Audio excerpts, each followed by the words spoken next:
Bisakah Anda sekalian menebak siapakah dia? Sosok yang ada pada cerita ini. Yang bisa nebak, tulis di kolom komentar. Clue pertama, dia adalah otak dari penggalian di komplek Prasasti Batu Tulis. Pada awal Agustus 2002, ia menyuruh orang melakukan penggalian di komplek Prasasti Batu Tulis. Ia meyakini berdasarkan petunjuk dalam mimpi bahwa di dalam bawah prasasti tersebut tersimpan harta karun peninggalan zaman Prabu Siliwangi yang dapat digunakan untuk membayar seluruh hutang negara sebesar hampir 1.500 triliun. Bombastis, sesuatu yang wow, luar biasa.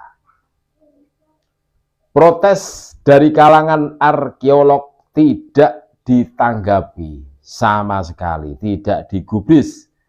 Setelah dilakukan penggalian selama 2 minggu di bawah pengawasannya, penggalian dihentikan dan hanya menghasilkan jejak galian tanah sepanjang 5 meter, lebar 1 meter, dan kedalaman 2 meter tanpa emas, tanpa harta karun. Setelah berita penggalian itu menyebar, demonstrasi dan kecaman datang dari masyarakat luas yang menghendaki ia untuk mengundurkan diri dan posisi menteri. Zaman itu menjadi menteri. Namun ia tetap bertahan pada posisinya hingga berakhir masa tugasnya. Itu clue yang pertama. Terus clue yang kedua, dia pernah terjerat kasus korupsi. Pada 7 Februari 2006, ia divonis hukuman 5 tahun penjara oleh Pengadilan Negeri Jakarta Pusat karena dinyatakan terbukti melakukan korupsi dana biaya penyelenggaraan ibadah haji BPIH dan dana abadi umat DAU pada tahun 2002-2004. Penyelewengan BPIH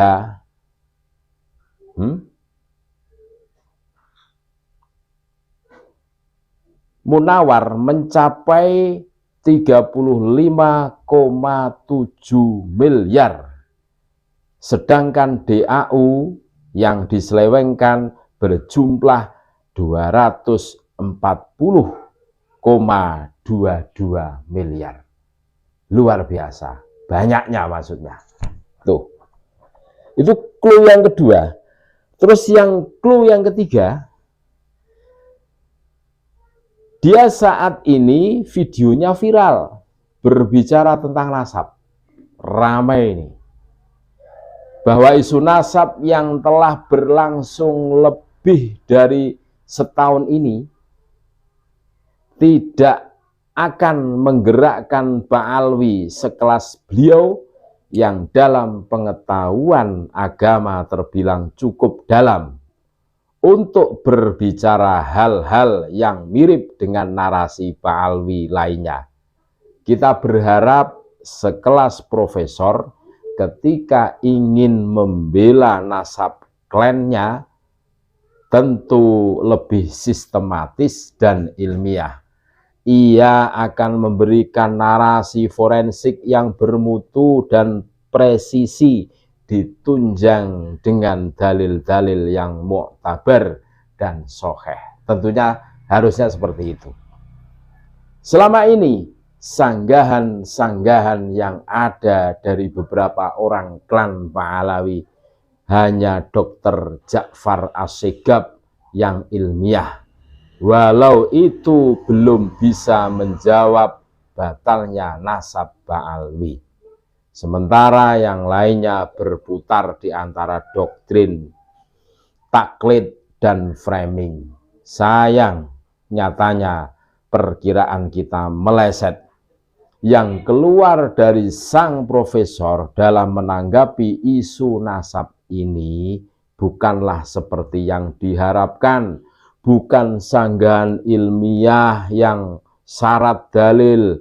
Ia hanya persuasi retoris yang terjebak ke dalam hal-hal yang non-esensial, mirip Ba'alwi yang lainnya.